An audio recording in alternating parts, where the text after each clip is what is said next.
Bersama saya Azlin Arif dalam rentasan berita edisi 1112. Antara paparan utama. PAS dan Bersatu tidak akan dapat halang akta anti lompat. Ketua Audit tentukan kandungan laporan audit. Tolong jangan guna istilah subsidi haji. Kompaun untuk pipit dan enggang.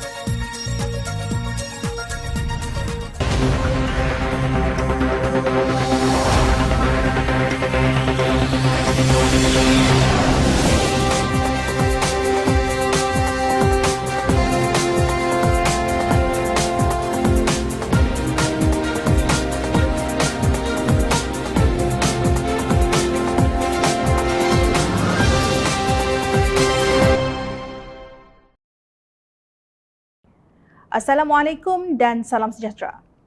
Dua ahli Parlimen Pakatan Harapan, Shah Alam Khalid Abdul Samad dan ahli Parlimen Padang Rengas Datuk Seri Muhammad Nazri Abdul Aziz yakin rang undang-undang anti lompat akan diluluskan oleh Dewan Rakyat dengan 2/3 sokongan apabila dibentangkan nanti. Ini kerana menurut mereka hampir kesemua parti bersetuju dengan rang undang-undang ini, kalaupun Bersatu dan PAS tidak bersetuju, kata Khalid Abdul Samad, PH Shah Alam dan Datuk Seri Muhammad Nazri Abdul Aziz dalam forum mereka berdua malam tadi. Kami yakin apabila RUU ini dibentangkan nanti, ia akan mendapat sokongan 2/3 ahli Dewan. Apa yang boleh dibuat oleh Bersatu dan PAS adalah menghalang dari RUU ini dibentangkan sahaja. Bila dah dibentang, akan lulus 2/3. Kata Khalid yang dipersetujui Nazri dalam program Skop MG Anjuran Malaysia Gazette itu. Mereka juga percaya parti-parti di Sarawak termasuk GPS akan turut menyokong. Ini kerana, kata mereka, menteri yang mendraftkan RUU ini ialah dari GPS Sarawak iaitu Datuk Seri Wan Junaidi Tuanku Jaafar. Khalid berkata akta anti lompat parti amat penting sebagai alasan utama mengapa Memorandum Persefahaman Transformasi dan Kestabilan Politik MOU yang dimeterai Kerajaan dan Pakatan Harapan. Katanya rakyat meluat apabila wakil rakyat melompat kerana scheme of things iaitu untuk kepentingan diri. Beliau dipercayai merujuk kepada perbuatan melompat parti menerusi langkah Sheraton sehingga menyebabkan kejatuhan sebuah kerajaan yang dipilih oleh rakyat. Sementara Nazri pula berkata dalam kabinet sendiri terdapat ramai katak-katak politik. Bagaimanapun, beliau berkata kabinet tidak boleh menghalang perbentangan ini kerana ia kehendak Dewan Rakyat selepas jawatan kuasa pilihan khas yang ditubuhkan Dewan Rakyat bersetuju dengan RUU ini nanti. Beliau sendiri menganggotai jawatan kuasa pilihan khas tersebut. Ini adalah our call, bukan kabinet call dan kabinet tidak boleh menolaknya, kata Nazri dalam forum tersebut. Mengapa timbul isu bahawa RUU anti lompat ini mungkin menerima halangan daripada PAS dan Bersatu?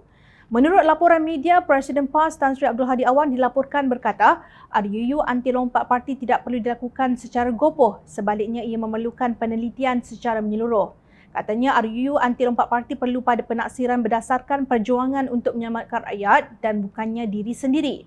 Kena sedar bahawa lompat parti ini ada sebab-sebab. Kalau sebab-sebab itu betul, kita tak boleh tolak. Kalau sebab-sebab itu salah, baru kita tolak. Ini perlu pada penafsiran. Kerana perjuangan kita untuk selamatkan rakyat, bukan selamatkan diri. Kenyataan hari ini jelas amat berbeza dengan pandangannya ketika sekumpulan ahli parlimen dan ahli Dewan Undangan Negeri PAS keluar dari parti itu dan membentuk Parti Amanah Negara, Amanah. Bermacam-macam gelaran yang dilemparkan ke atas mereka termasuk label munafik haraki dan lain-lain. Tetapi selepas berkawan dengan Bersatu yang di dalamnya dipenuhi kata-kata politik dari keadilan dan UMNO, nada naratif pemimpin PAS berhubung lompat parti berubah serta-merta. Justru tak payah menjual cerita bai'ah lagi. Ahli Parlimen Kuala Nerus Datuk Dr. Khairuddin Ahmad Razali pun baru-baru ini keluar dari PAS, tetapi nasib beliau lebih baik kerana tidak dimunafikkan. Apa yang diharapkan daripada akta anti lompat parti nanti ialah perbuatan sogokan dan ugutan akan dapat dihentikan. Mahkamah Tinggi Kuala Lumpur pada Rabu diberitahu bahawa bekas Ketua Audit Negara Tan Sri Amrin Buang sepatutnya memutuskan maklumat apa yang perlu dimasukkan dan dikecualikan dalam laporan akhir audit Wang Malaysia Development Berhad, 1MDB, kerana dia mempunyai kuasa tertinggi pada ketika itu, lapor bernama. Kata Tan Sri Dr. Madinah Muhammad yang mengambil alih jawatan Amrin pada 2017, ia masih menjadi prerogatif Amrin ketika itu untuk memutuskan sama ada menerima atau tidak cadangan yang dibuat oleh pihak yang diaudit. Saksi pendawaan ke-12 itu berkata demikian semasa pemeriksaan balas oleh Peguam Sivanandan yang mewakili bekas Ketua Pegawai Eksekutif 1MDB Arud Kanda Kandasamy. Bagaimanapun, Madinah berkata pihak yang diaudit tidak boleh mengarahkan juruaudit untuk mengeluarkan fakta atau penemuan tertentu dalam mana-mana laporan audit. Antara arahan yang didakwa dilakukan Datuk Seri Najib Razak ialah mengeluarkan nama peniaga dalam buruan Low Tech Jo atau JOLO daripada laporan akhir audit berkenaan. Najib Razak didakwa menggunakan kedudukannya untuk mengarahkan pindaan dilakukan terhadap laporan akhir audit 1MDB sebelum dibentangkan kepada jawatan kuasa kira-kira Wang Negara PAC untuk mengelakkan sebarang tindakan diambil terhadapnya. Arul Kanda pula didakwa bersubahat dengan Najib dalam membuat pindaan tersebut bagi melindungi ahli parlimen pekan itu daripada tindakan tata tertib sivil atau jenayah berkaitan 1MDB. Perbuatan itu didakwa dilakukan di Kompleks Jabatan Perdana Menteri, Pusat Pentadbiran Kerajaan Persekutuan, Wilayah Persekutuan Putrajaya antara 22 dan 26 Februari 2016. Kedua-dua mereka didakwa mengikut Seksyen 23-1 dan 24-1 Akta Suruhanjaya Pencegahan Rasuah Malaysia yang memperuntukkan hukuman penjara maksimum 20 tahun dan denda 5 kali ganda nilai suapan atau RM10,000 mengikut mana lebih tinggi jika sabit kesalahan. Sebelum itu, dalam perbicaraan ke atas Najib, bekas pengerusi 1MDB Tan Sri Muhammad Bakir Saleh memberitahu Mahkamah Tinggi pada Selasa lalu, beliau mengesyaki bekas Perdana Menteri itu terbabit dalam scheme of things berhubung projek usaha-sama antara 1MDB dan Petro Saudi International Limited pada tahun 2009. Kesimpulan yang dibuat daripada ini ialah mereka, iaitu pengurusan, mengambil arahan dari atas lembaga dan luar lembaga.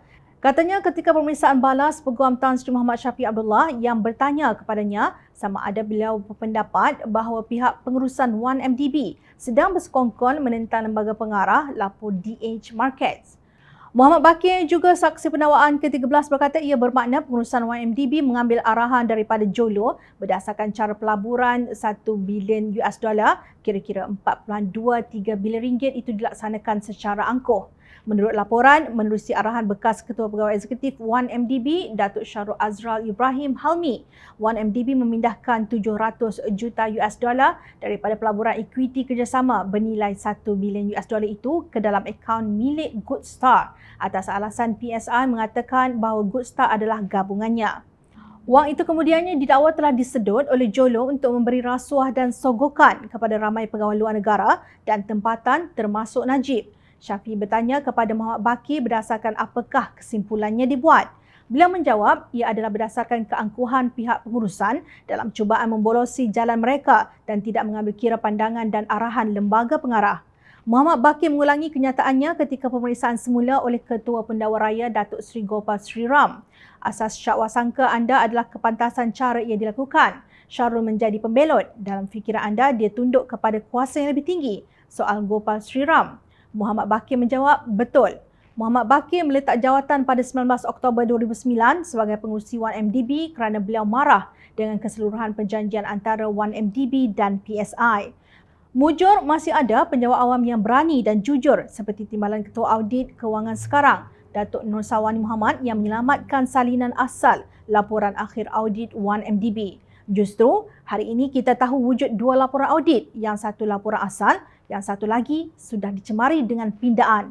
Satu dunia tahu, satu negara malu. Apakah makna subsidi? Jom kita lihat takrifan umum yang digunakan oleh 3 entiti. Pertama, dictionary.cambridge.org mentakrifkan subsidi adalah wang yang diberikan sebagai sebahagian daripada kos sesuatu untuk membantu atau menggalakkan ia berlaku.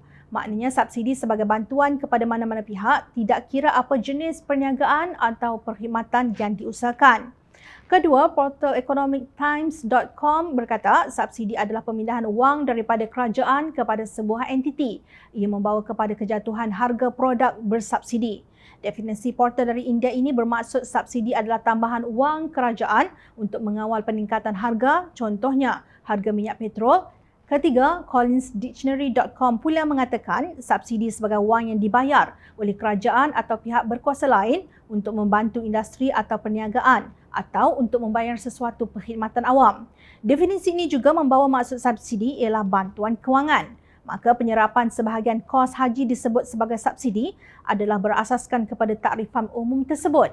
Sedangkan dalam kes jemaah haji, jika dilihat daripada penjelasan bekas Ketua Pegawai Eksekutif CEO Tabung Haji, Datuk Nik Hashuddin Yusof, antara keuntungan yang didapati oleh tabung haji adalah untuk digunakan bagi menyerap sebahagian kos haji. Beliau juga mengingatkan bahawa tabung haji ialah sebuah institusi yang tidak ada modalnya sendiri. Setiap sen dana yang ada di tabung haji dikumpul melalui deposit bakal-bakal haji dan kemudiannya dilaburkan bagi pihak pendeposit.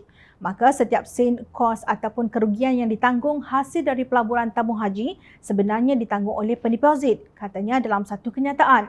Maknanya, apa yang diterima oleh jemaah haji muassasah itu bukan subsidi, tetapi diambil daripada keuntungan dalam pelaburan yang dibuat oleh tabung haji bagi pihak pendeposit.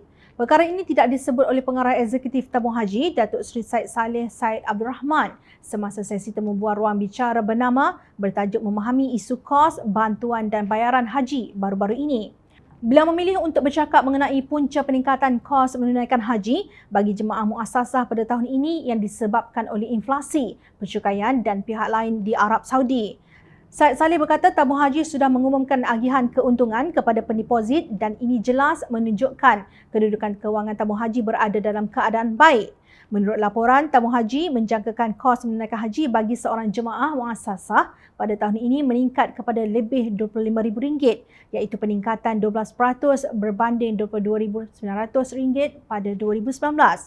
Pada tahun 2019, bayaran dikenakan kepada jemaah haji ialah RM9,980. Selebihnya iaitu RM12,980 ditanggung oleh tabung haji ataupun bersamaan 44% saja bayaran yang perlu dilunaskan oleh jemaah, katanya. Tabung haji juga disebut akan mengambil kira bakal jemaah dari golongan B40 untuk memberi bantuan bersasar supaya mereka juga berpeluang menunaikan rukun Islam kelima ini. Sedangkan dari segi prinsipnya, tabung haji perlu menyerap tambahan kos haji untuk semua jemaah muassasah, tak kira B40 atau M40. Ini kerana mereka adalah pendeposit tabung haji yang berhak menerimanya. Tak perlu alasan itu ini, anda kata tabung haji untung, maka gunakan keuntungan itu untuk menyerap kos haji. Jangan kelirukan orang awam dengan istilah subsidi lagi. Inilah laporan yang Makcik Kia, peniaga kantin perlu ambil kisah. Makcik Kia mungkin dikenakan compound on the spot sebanyak RM2,000 jika tidak mempamerkan harga barangan perniagaannya. Barangannya akan disita, jika gagal membayar denda, beliau akan dipenjara.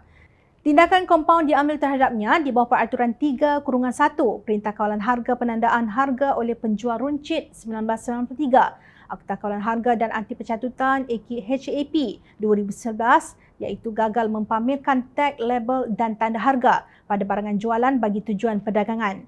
Bagaimanapun, jika Makcik Kia didakwa melakukan kesalahan yang sama dan jika disabitkan kesalahan, beliau boleh didenda sehingga RM100,000 atau dipenjara tidak melebihi 3 tahun atau kedua-duanya. Perbuatan Makcik Kia tidak mempamerkan tanda harga barangannya mungkin boleh dilihat sebagai cubaan menipu pelanggan.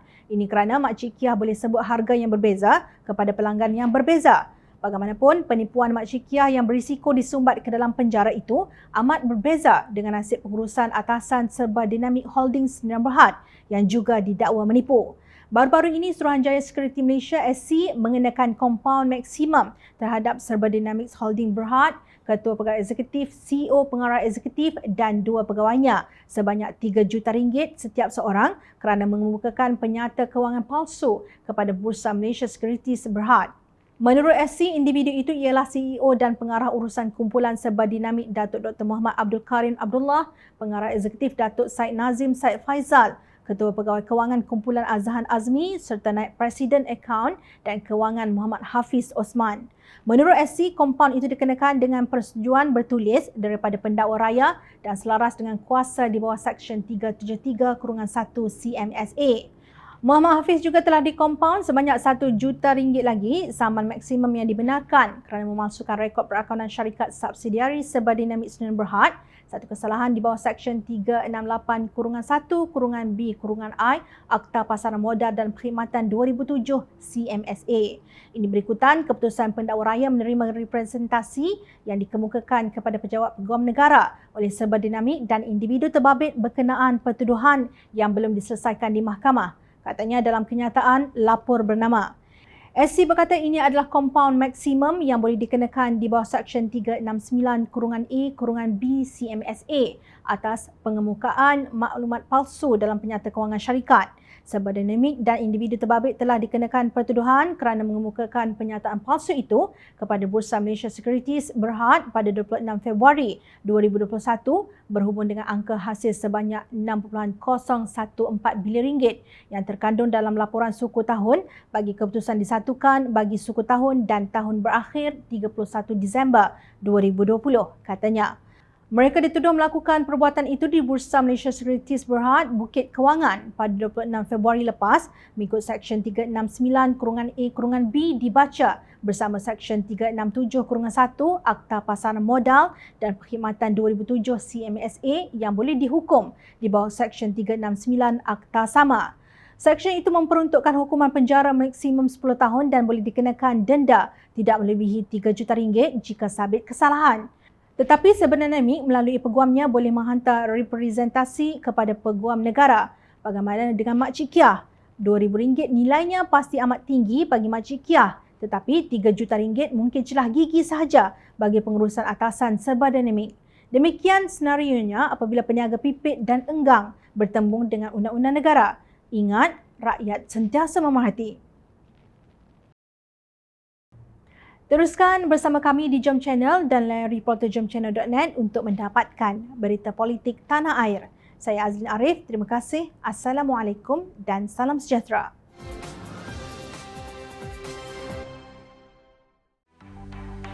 Mencari maklumat dan berita politik yang bebas, kupasan yang tepat, panas. Dapatkannya secara eksklusif hanya di Jom Channel. Komitmen kami, pentasan berita Isnin hingga Jumaat. Berbicara dan isu semasa, kami garapkan secara langsung. Panel-panel berkaliber dan profesional. Interaktif, pandangan anda kami raikan. Jangan lupa bersama kami di setiap hujung minggu dalam edisi khas mingguan. Jom Channel, moving forward, sharing a new experience.